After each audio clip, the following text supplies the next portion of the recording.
योग के जरिए देश ही नहीं विदेश तक में पहचान बनाने वाले योग गुरु बाबा रामदेव मुश्किलों में घिरे हुए हैं। पहले तो सुप्रीम कोर्ट की अवमानना का नोटिस मिलने से रामदेव की खूब किरकिरी हुई और अब देश की शीर्ष अदालत में रामदेव ने बिना शर्त माफी मांगी है। मामला कोरोना काल में कोरोना की दवाई के भ्रामक प्रचार से जुड़ा हुआ है।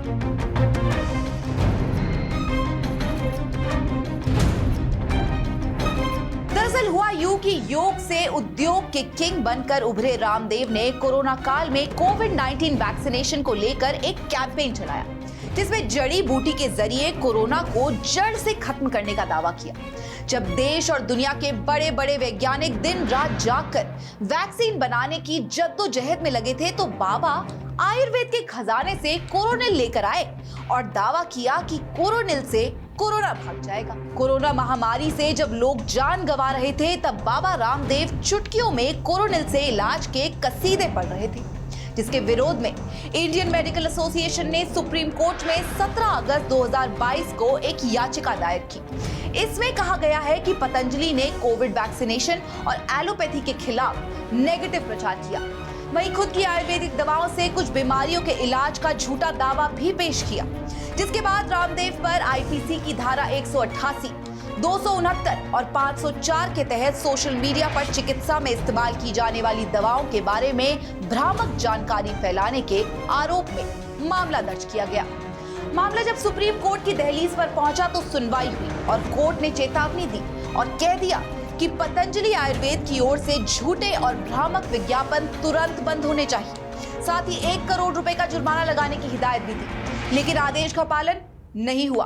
भ्रामक प्रचार का फेर, विवादों में रामदेव, आईएमए के पतंजलि आयुर्वेद पर आरोप, कोविड-19 वैक्सीनेशन को बदनाम किया, वैक्सीन को बदनाम करने के लिए कैंपेन चलाया, भ्रामक विज्ञापन से हुई एलोपैथी दवाइयों की उपेक्षा। सुप्रीम कोर्ट ने झूठे विज्ञापन बंद करने की चेतावनी दी, 1 करोड़ रुपए जुर्माना लगाने की हिदायत दी। रामदेव ने केस रद्द कराने के लिए सुप्रीम कोर्ट का रुख किया। रामदेव पर आईपीसी की धारा 178, 269, 504 के तहत केस, दवाओं पर भ्रामक जानकारी फैलाने के आरोप में केस। बाबा रामदेव का सफर योग और आयुर्वेद से शुरू हुआ। धीरे धीरे पतंजलि आयुर्वेद के ढेरों उत्पाद मार्केट में आने लगे। बाबा रामदेव जहां बड़े बड़े विज्ञापनों के जरिए पतंजलि के उत्पादों को प्रमोट कर रहे थे, तो वहीं वो एलोपैथी जैसी कारगर चिकित्सा पद्धति पर प्रश्न चिन्ह भी लगा रहे थे। कुछ ही सालों में पतंजलि का व्यापार बढ़ता गया और रामदेव की गिनती देश के बड़े उद्योगपतियों में होने लगी। कोरोना महामारी के दौरान बाबा रामदेव का भ्रामक प्रचार उन पर भारी पड़ गया। आज फिर जब जस्टिस हिमा कोहली और जस्टिस एहसानुद्दीन अमानुल्लाह की बेंच ने मामले की सुनवाई की और कहा कि आपने पिछले नोटिस का जवाब ही नहीं दिया, सुप्रीम कोर्ट ने तल्ख टिप्पणी करते हुए कहा कि आपकी ओर से आश्वासन दिया गया और उसके बाद उल्लंघन किया गया। ये देश की सबसे बड़ी अदालत की तौहीन है और अब आप माफी मांग रहे हैं। ये हमें स्वीकार नहीं। आपने कोर्ट को अंडरटेकिंग देने के बाद भी उल्लंघन किया।